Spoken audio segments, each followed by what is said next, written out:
afternoon. My name is Marty Ferrero, and before we launch into today's topic, and by the way, we've updated the handout. If anybody's interested after we're done, there are a couple of key slides that we decided to add this morning that would, I think, help in terms of hands-on if anyone would like to implement some of what we're talking about in terms of spiritual care assessment, integrating spiritual care into the clinical practice, into supervision, and not theologically formed, but in terms of an integration of the highest quality evidence-based practice. So in that spirit of leading edge, scientifically researched, evidence-based medical, right? We don't want to throw the baby out with the bathwater and lose a key critical piece, which the new ASAM criteria in text, some of you may be familiar with, actually highlights on the front page of this, if I may, just share this with you.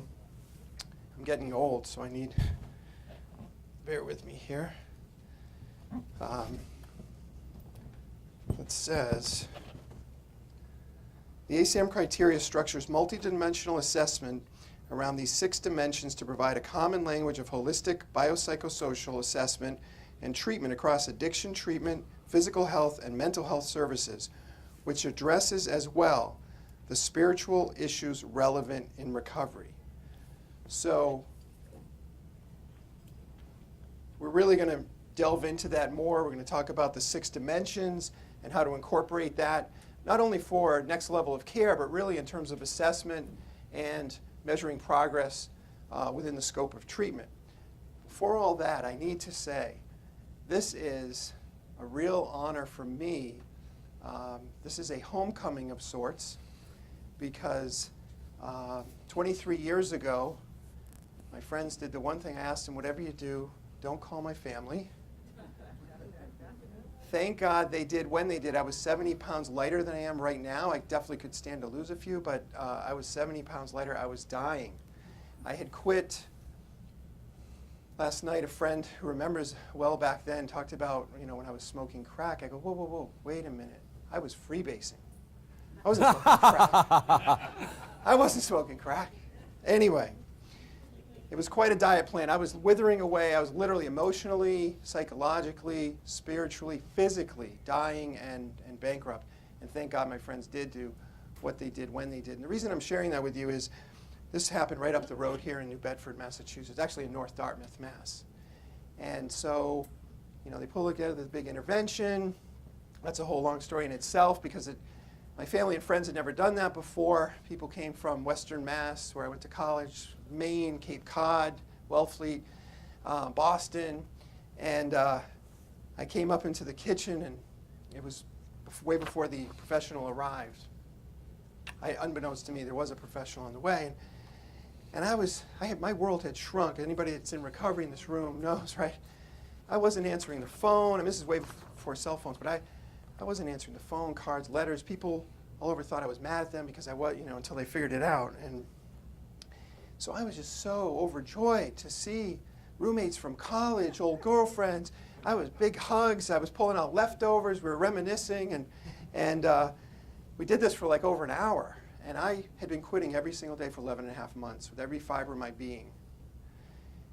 If that's not powerless, I don't know what is, right? Because I really meant it. But anyway, without going into the whole story, once it became known, once we figured out, my grandparents raised me at the age of 7. She came up behind me, put her hands on my shoulders. The room got really quiet. I looked around. I'm like, oh my God. I started to figure out what was really going on here. I was overwhelmed with love and support, because my biggest fear was my family finding out. Until they let me know this van was coming from Albany, New York. I pictured being put in a straitjacket. I didn't know what. I said, whoa, well, give me the phone right now. Let's turn that van around. I'm going to go somewhere. I'm going to get help, but it's not going to be tonight. The little minor footnote I left out was I had a large amount of cocaine left in the basement. I wasn't going anywhere. But anyway, so I've done a lot of reflecting, because that was 23 years ago, and I went to Minnesota for what I thought would be 28 days. That turned into 14 years, a whole new career. Worked at Hazelden there for 10.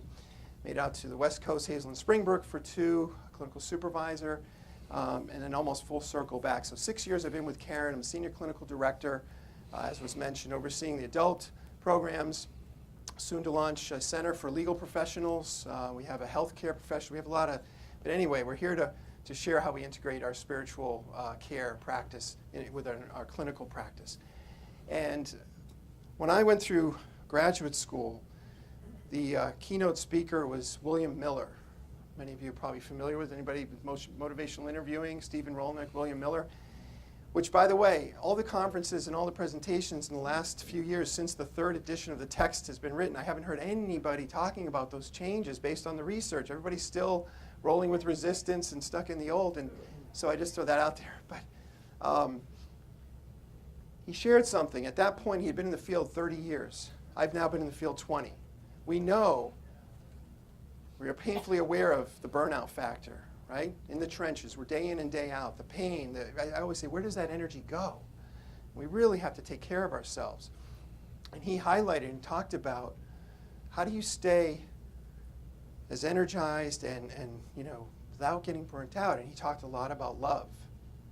And as hokey as it might sound, that's what I feel like with the people that I work with and the population we work with, that we really, truly, it's about caring. It's about, like when you think about how do we really affect change?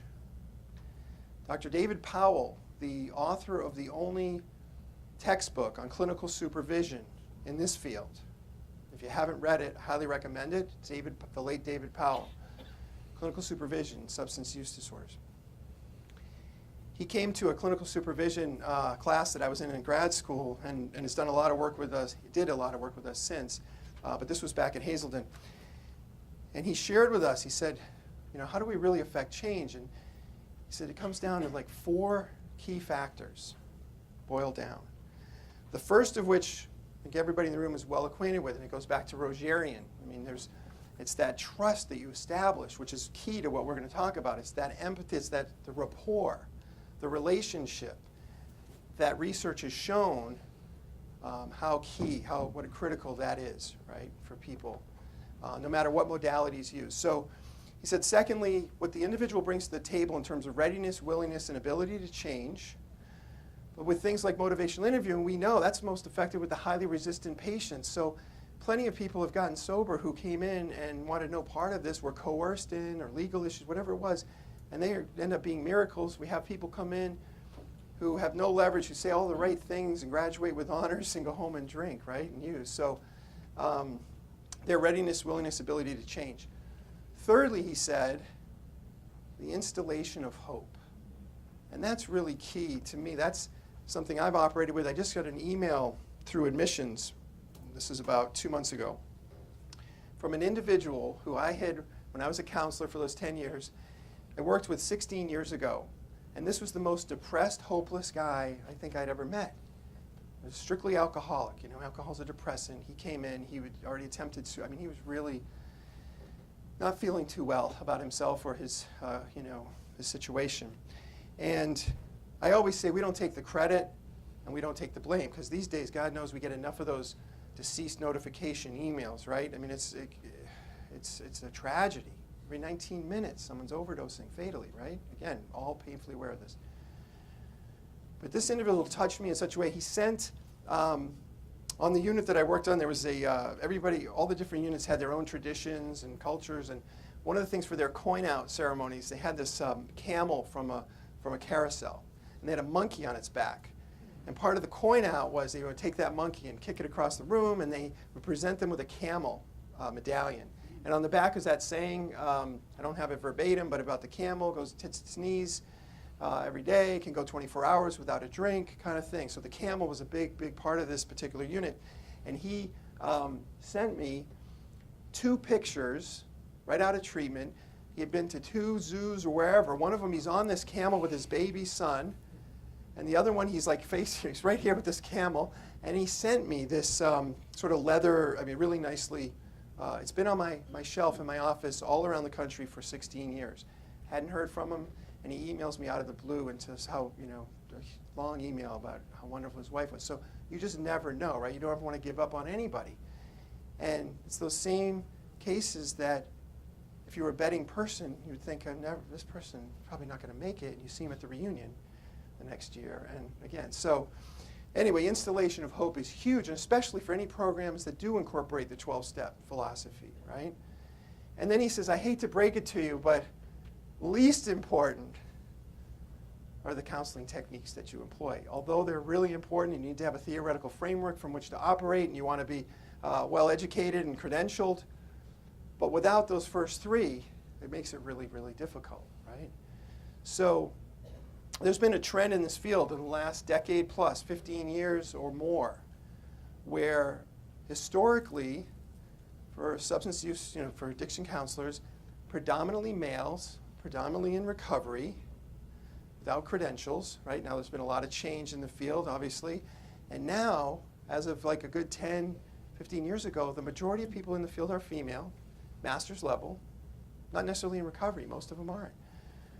But if they can connect, and I have a lot of them, they're credible therapists, right? They can connect with that person, instill some hope, and do the work to, and this is what this is about, is removing the barriers, the obstacles to allow someone to access recovery long term. Because if you work in like we work in a treatment center where it's a variable length of stay, and we certainly have patients that stay for months, but a lot of them it's about a month, give or take. And there's only so much you can do in a month. So it's critical, it's key what you set up for their continuing care. And our motto is recovery for life, because it's just the beginning. Even if they stay with us for 4 or 5 months, it's just the beginning when they're leaving us. And so working together, is a lot of the presentations we've seen and talked about, to set up those resources, to plug them in, to stay connected, to not only measure their progress for outcome's sake, but to support them and to provide services. And the closer we've stayed connected, we've found it's almost like a safety net. They don't just drop off the radar. If they struggle, if they have a slip, we help them get back to whatever they need to do to be back on the path of recovery. And now, like the World Health Organization, the way we're looking at it is, what is success? It doesn't mean that someone, and fortunately there are plenty that do stay completely sober, abstinent, and are in recovery, right, ongoing 12 months or more, but if the quality of life, and if they are in recovery at that point, having had a slip, is that a failure? I don't think so, right? So just looking at these various trends, and what seems to be a trend in terms of spiritual care is a lot of programs either don't have it, or maybe they've hired an individual who's sort of on the periphery, marginalized, and meets with patients out here and isn't fully integrated into the team. And maybe sometimes they're confided in, they don't even share with the team, never mind in the medical record and really in treatment team meetings, and become a vital part of that. And that's what we're going to share with you and describe today, is just how integral a part our spiritual care practitioners and the credentialing they go through for certification to really add value in an incredible way. And this individual who spearheads the whole thing, I'm blessed to work with, and just really, real clinical lens from spiritual practice. And I think that's what I wanted to start out with. I'm going to kind of turn it over to Jack here. Cool, thanks.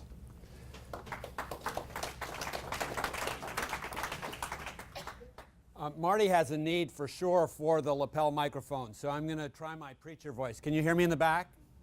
And I apologize for us not having two amplification things. If I start like getting quiet, which sometimes I do, just like wave a hand and I'll think you're distracting me, but I might catch on.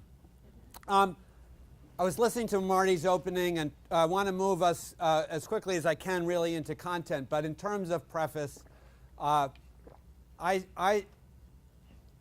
have a long story myself, which includes the discovery of a personal journey of recovery and transformation that I told people I was an atheist when I was first encountering 12 steps in recovery. I think that wasn't a very informed label. These labels, atheist and agnostic, have a lot to be discussed and explored today, I know.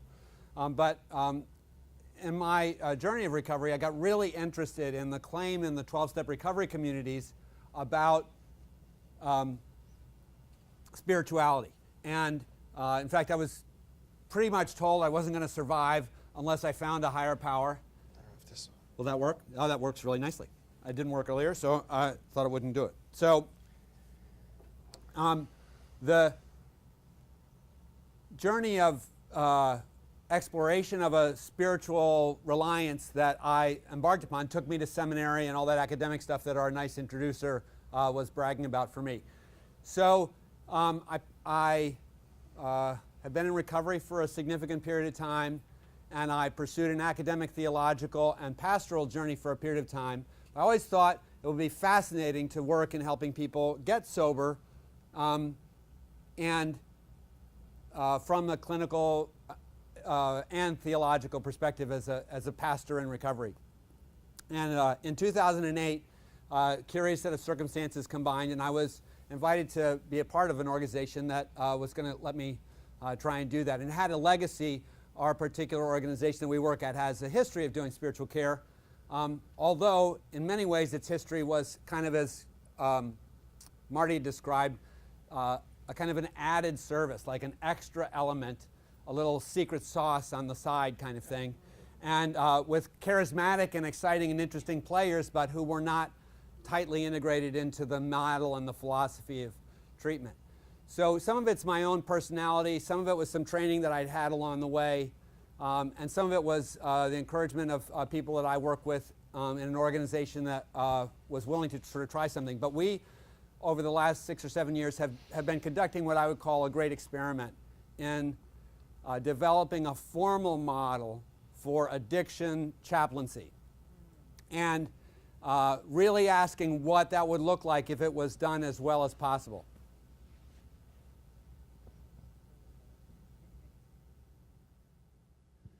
They've taught me to accept help. There we go. There you go. So, and it was an issue, definitely. So, so over the last 8.5 years, the concepts and practices and examples that we're going to talk about have been formalized through consultation with hospitals and hospice and end-of-life formal chaplaincy training programs to look at how chaplaincy is done in other settings, and also looking very carefully at what Marty was talking about, the formal clinical processes that support best practices in addiction treatment, so the DSM and ACM models. What we've tried to do is ask, can you bring in people who are theologically prepared and trained and have them play ball on a clinical addiction behavioral health playing field, and what would that add? What would it look like? One of the things that we found is, because first of all, the length of stay. Most people in the hospital stay for as little time as possible, often now same day. So a lot of hospital chaplaincy is very short duration. But here we have people who are in a milieu for significant periods of time. And so what we've realized is that the role of this spiritual care professional in this clinical environment actually can be, I would argue, more, certainly more longitudinal, and in some ways I would argue more integrated. So that's what we want to tell you about. We want to tell you about what it looks like, what it could like, a possible model that we have experience and practice in developing, we're continuing to refine, where people who have been for professional preparation as pastoral counselors or theologians are also brought into an addiction treatment residential setting. All of our work is in a residential setting. Some of you, I realize, may be in outpatient or private practice or extended care, next level of care. So some of this may not translate directly, but I think it has tremendous bearing. And I think that Marty did a great job of opening up why it has tremendous bearing, is because, to go back to that secret sauce phrase, there is an element of personal transformation and change that is elusive. And no matter whether you are trained, for example, in trauma, in doing prolonged exposure, or EMDR, or DBT, or ACT, or whatever are the acronyms of your particular sort of method, I've always said, you can wave a pen in front of my eye, but if I love you, you'll help me change. And if I can't stand you, or I don't trust you, or I'm really scared about what's going on, then we're not going anywhere with that eye movement thing. And so this component of our experience of care is very much on a relational, human, social, intrapersonal, interpersonal, and spiritual. What does that mean? Transcendental also kind of level. So what's the next slide? We're also trying to be careful about overusing slides. But so I just told you all that. Go to the next one. One of the things that I do want to say, and then Marty can sort of weigh in here, is what are the models behind what we're doing? And one of the things that we're implementing is a chaplain training program. I don't know how many people would be familiar. Have you ever heard of CPE? CPE is a clinical pastoral education. It's a 3-letter acronym for a long established, goes back into the 1920s, the formulation of the first people who started thinking about this, training chaplains for hospital settings. And clinical pastoral education is one of the places where we've looked to develop concepts for training people in this work. And one of the things that has already been discovered through now almost 100 years there of chaplaincy in hospital, military, end-of-life care are issues that we all know in the addiction recovery field, but it's important to look across the fence and see how people have solved the problem in other settings, like that your patients have different kinds of belief, that you may have an agnostic in a bed next to a Jew, and that you may have a Orthodox Jew who can't eat the food in the cafeteria, and all these complicated issues. They're not unique to our setting. They've been true in hospitals. They've been true in military situations. And people have been providing spiritual care and culturally informed treatment that accesses the human dimensions of their experience and these other sort of disciplines for a long time. So we've tried to be respectful of that and to take a look at the best practices in chaplaincy and other settings and train our spiritual care professionals and develop a training program that looks at that alongside of the behavioral health and use disorder criteria that the DSM and ASAM bring forward. Things that we're talking about then are learning styles. So this is people who have learning disabilities or strong learning preferences who may think more musically or kinesthetically, those kinds of issues. Things like stages of human development. We talk a lot about Erickson, and also people who talk about moral and spiritual development like Kohlberg, Fowler, Gilligan. Trauma recovery. One of the things that's been fascinating for me in this work of trying to work alongside of clinical professionals is that as spiritual care people coming into this theater, the people who owned trauma, at least in my experience, were the psychologists and the psychiatrists. And they were nervous when addiction counselors would go too far with interventions around trauma, much less the weirdo spiritual guy. And I wanted to say, well, that's a little bit odd, because for thousands of years, when people experience trauma out in the community, the first person they go to is the priest, the shaman, the minister, the rabbi. So, and the training and preparation that people in spiritual care have for dealing with trauma may not seem to you evidence-based, but in another sense, there's a lot of evidence based in thousands of years of practice that spirituality can be of assistance here. So we've evolved on that. And today we have really good understanding, particularly in both trauma triage and in accompanying people through the work of healing through trauma. So the spiritual care professional does not replace the trauma track process of people who are working through healing through wounding, but is now a companion alongside. So these are the kinds of components. 12-step facilitation, really important for us. You can't work on my team in spiritual care without being very fluent in the recovery, because we are going to encourage our patients to seek belonging, meaning, and relationship, which is part of what spirituality is all about, through this particular community. So we want to educate them in the culture and help them overcome the barriers to that. So while I think you could argue that the nursing assistant or something like that doesn't necessarily need to worry too much about that and may not need to be fluent with that, the spiritual care person has to be really capable of addressing community relationship barriers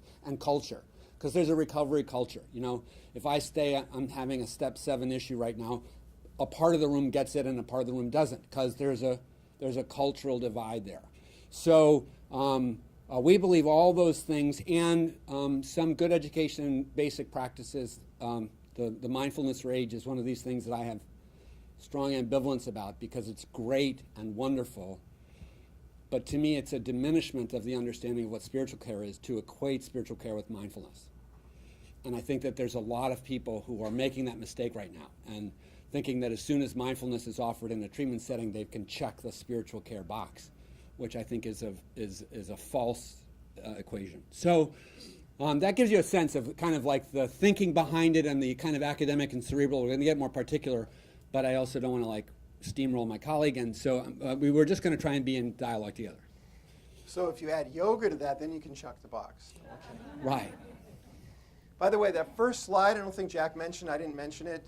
Just want to let you all know that we are receiving thousands of dollars from Wall Street for this talk, just to be fully disclosed. No conflict of interest. He is. No conflict of interest, no financial stake in anything. We're just here. I took the trip to Bermuda, so yeah. And by the way, my name wasn't always Marty. When I mentioned I came from here, so before my name was Maddy, right? And then I went to prep school for 4 years and started pronouncing my R's, because I took a lot of grief. Hi, Maddy. Came back here, and then I got grief from my friends here. Hi, Marty. But anyway, and interestingly enough, we add R's where they're not, right? I have an idea. I saw it. Anyway, just wanted to share that. So, to further expound upon what Jack was talking about in terms of individualized, and I know, and a lot of speakers have said this, everybody individualizes care, right? Well, we really took a look at that, and CARF, one of the accreditation bodies, has been recommending for a long time. When we look at how we formulate treatment plans. So, to put it in context, just like you, I'm sure, very thorough, in-depth assessment process. It starts on the phone, collateral information usually from a loved one, right? Intake, screening, eligibility. It continues at the door, admissions staff, meeting with family members, meeting with referents, gathering more collateral, meeting with the patient. The H&P within the first 24 hours, usually first day, right? The health history and physical. And it goes from there. And literally in the first 72 hours, 3 or 4 days, people have met with not only medical staff, right? Looked at dimensions 1 and 2. Not only a psychologist for a thorough evaluation along those lines, right? Mental health.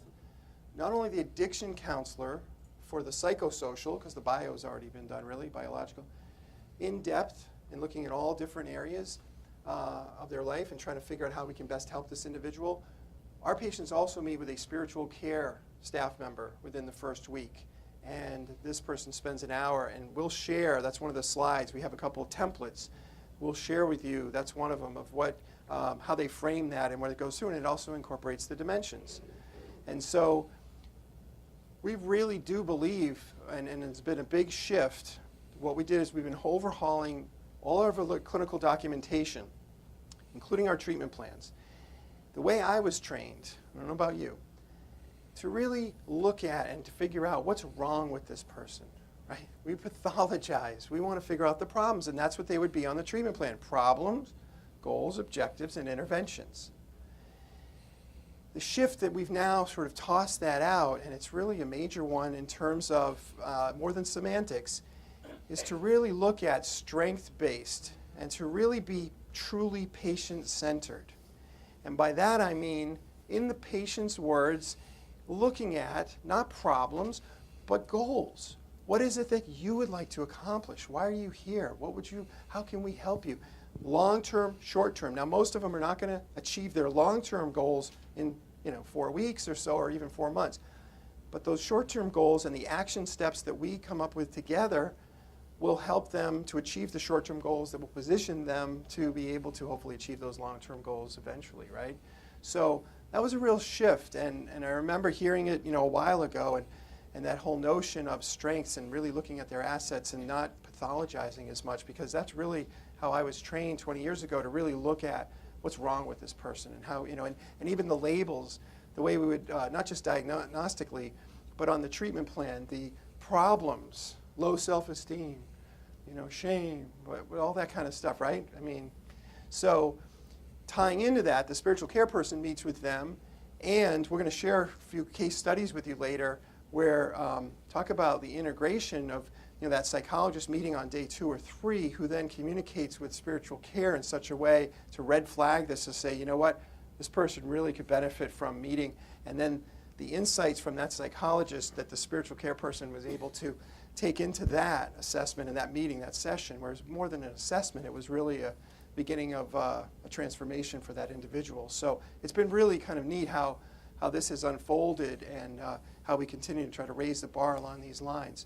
So even if you don't have 7 spiritual care staff members, to really pay attention to this area, and whether it's one or whether you end up addressing that, because it's kind of like I was sharing with Jack this morning. Before we undertook, this was a few years ago, we worked with Patrick Carnes and Stephanie Carnes. We had almost 20 of us certified in as CSATs, Certified Sex Addiction Therapists. Were we going to go into that business? No. But what we did with some research is 28% of our, and we have something I think is unique, if anybody has a relapse unit, a unit on their treatment center that's solely dedicated to individuals who've had like real recovery, who have been through previous treatments, let me know, because I don't think it's out there. I don't know, but I would like to have a better name for it. If you have a better name, please. But this is a unit that these are treatment-savvy individuals, some of whom have been through multiple treatments. They can give our lectures. They do not need a didactic educational experience around. They have that. We really need to drill deep and look at what's been blocking them. What are the obstacles? What did they do? What haven't they done? What can they do differently? And so, where was I going with that? Thank you. So the research shows, he's paying attention. The research. I had to translate. He said Carnes. No, he was Cons. Patrick Carnes. That reminds me, I have to call my sponsor. Yeah. Which, by the way, my sponsor's from South Boston. He's been in PA for 30 years. He still sounds like he lives in South Boston. I love it. And so I feel so at home listening to this. That's why I had to share it. The research we found was that 28% of our relapse patients had some sort of addiction interaction disorder, whether it be, it's what we call it, right? Those process addictions. So rather than a chemical, they were still sober. They hadn't picked up a drink or a drug, but they got into really unhealthy relationships. They started acting out sexually. They started gambling. They started shopping. They had workaholism. They had spending. They had some form or another. The sex and the gambling are two of the higher ones, and especially sex. So to not even address that, we felt like, wow, we're doing them a disservice. And so to then become certified to really effectively address that, right? So what I'm suggesting is we can address spirituality, but the speaker yesterday, Maura McCarthy. She was wonderful, and she took it upon herself to really go above and beyond and to seek out and to become, educated, certified, so she could incorporate that and bring her clinical social work background together, marry that with spiritual care, and to be able to delve into these different areas to really, truly effectively help individuals. And especially, again, if we're talking about, and I know not everybody here works in utilizes 12 steps, but even if you don't, one of the things you probably recommend would be for people to go to 12-step meetings, I would hope, as one way to continue to be in recovery and to maintain that, right, to stay in recovery and not relapse. So it's just, I just feel like as part of the individualizing treatment plans, thorough assessments, spiritual care is a huge part of it. If I can follow up on the qualitative side of what Marty is saying before we dive back into the practical aspects of how we train and deploy and integrate this discipline within care. I've had the privilege in the last year and a half of representing Karen at a number of different conferences and listening and learning about our industry and its many challenges. And these include questions around medication-assisted treatment and the Affordable Care Act and a very appropriate evidence-based sort of sets of questions. And when Marty talks about our treatment plan redesign and our thoroughgoing review of clinical documentation, because what we write is a mirror of how we're thinking about what we're doing. I think it's helpful for us to say, we don't bring to you a perfected, finished, or polished model, but instead are trying to join a conversation with you about the evolution of treatment. And that the evolution of how we help people who suffer from use disorders, I think personally, no disrespect to any of us, but it has a long way to go. I think that the quantity and quality of what we provide is insufficient for the sickness and death that is out there, and that we have to do what we are doing better. But I worry that often people motivated by statistics of death and illness get lost in the improvement of the numbers. And so we want to deliver more beds or shorten lengths of stay or make insurance work, and all those are great priorities at a certain level. But what I want to say is this is very hard. It's a refractory illness. It's an illness that does not respond well to treatment. And while we are working on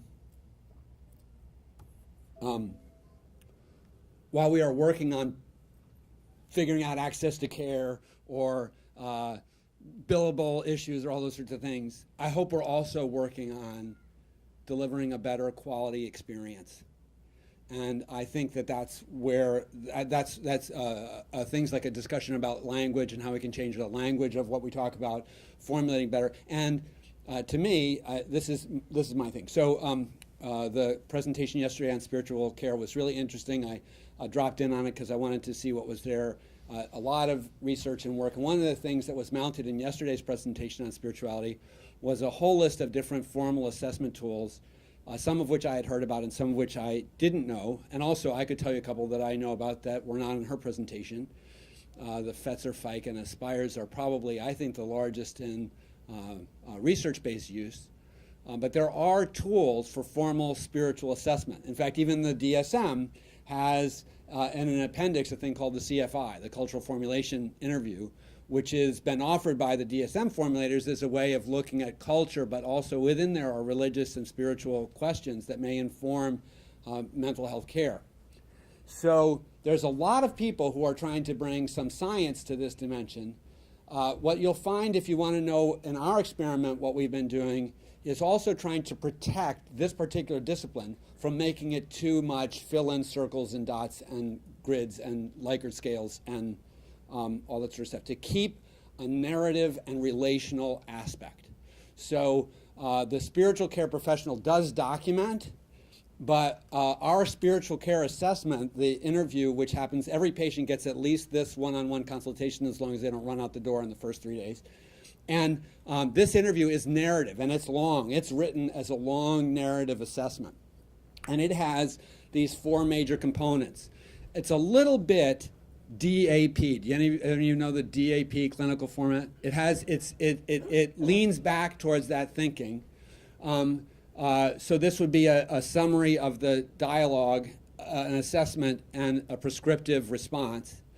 But it also is much more than that. We keep talking about the dimensional criteria. Are there people who know nothing about ACM dimensions? All right, so most are literate. Anyway, the American Society of Addiction Medicine authored these placement criteria and even have software for placement. You can do digitized assessments of people and decide what level of care they should be in based on certain symptoms in these 6 dimensions. But if you look at the 6 dimensions formulation, including David Mealy's write-up about them and their recent update, it's clear that they were thought about in a larger sense as not just a tool for assessing what level of care a person needs, but as a platform for multidisciplinary dialogue about patients, so that all of us could come to this platform and talk about the whole case through this assessment. So, we felt that was a perfect platter for the spiritual care professional to get into dialogue with the medical, the psychiatric, and the addiction and the social science folks in understanding what we have. So I'll just walk you through a typical example. We have this long thing. I have one of them here, actually. A spiritual care professional would meet with this poor sick guy, and he's struggling and he's miserable, and we would talk, and at the beginning of the documentation is just especially for his first assessment, it's actually automatically generated. He's a 35-year-old male from Boston, that kind of thing, and any military background, any identified trauma, key elements of the psychosocial history that our computer system actually pulls across. This becomes different when we use the same template for all documentation in spiritual care, but if it's a follow-up consult, we don't use the automatically generated demographic information. We would say this is second consult, third consult, that kind of thing. Then it would be in my conversation with the patient or client, I come away, and to me, this is old school spiritual care, is the belief that there's a story about what happened. And so this is telling the story about what happened. I talk with Marty about his choice of tie and shoes and whether they work together or not and what that means. Just making something up. But that's one of the things that we're concerned about, and I think all of you are probably concerned about, is is there some question about whether the session went well, or does the client say afterwards, that person gave me the creeps or came on to me or whatever like that. So I always tell the person I'm training, I want to be able to read this and know what happened. I want to know what happened. What happened when you were, what took place? What was this conversation about? And that's a emphasis on narrative and story, but also in really wanting to have some documentary evidence. Then we go through these dimensional assessments, not all 6 for every patient, because they don't always pop. But people will say, oh, you wouldn't do dimension 1 or dimension 2 for a spiritual condition. We would disagree. So dimension 2, for example, is a biomedical issue. So we had a patient a couple of years ago who was an amputee. And his being an amputee was an issue in a variety of ways. Phantom pain, anger, resentment, which of course leans into dimension 3. But to not identify the physical reality of that, or an HIV diagnosis, or those kinds of things. So even a diabetes, co-occurring medical condition, chronic pain issue. So our approach is to allow the spiritual care person to use the dimensional framework to identify what are thought of as spiritual objectives. What do I want to do? I want to heal the wounds of anger and difficulty with my family members. I want to come to a place of greater peace and acceptance with the death of my child. I want to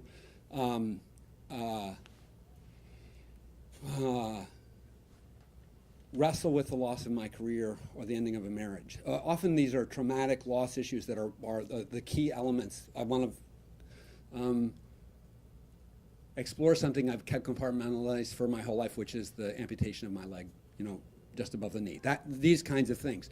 And so these findings end up being useful to other members of the clinical team. They're key hotspots in terms of what are the issues. And they may also be cultural. So I'm an Orthodox Jew and a gay male, and as a result, I'm concerned about cultural acceptance if I become transparent about my sexual orientation. I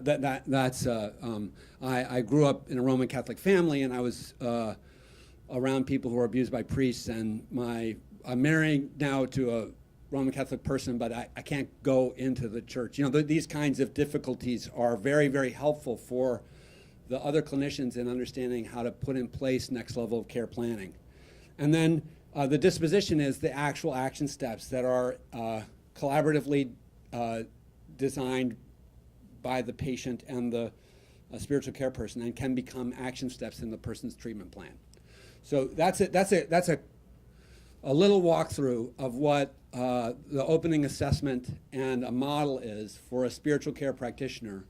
And if you think about it in terms of this, one of the things that we did early on that we don't do, for example, is hopefully there is nothing about the faith of the spiritual care practitioner.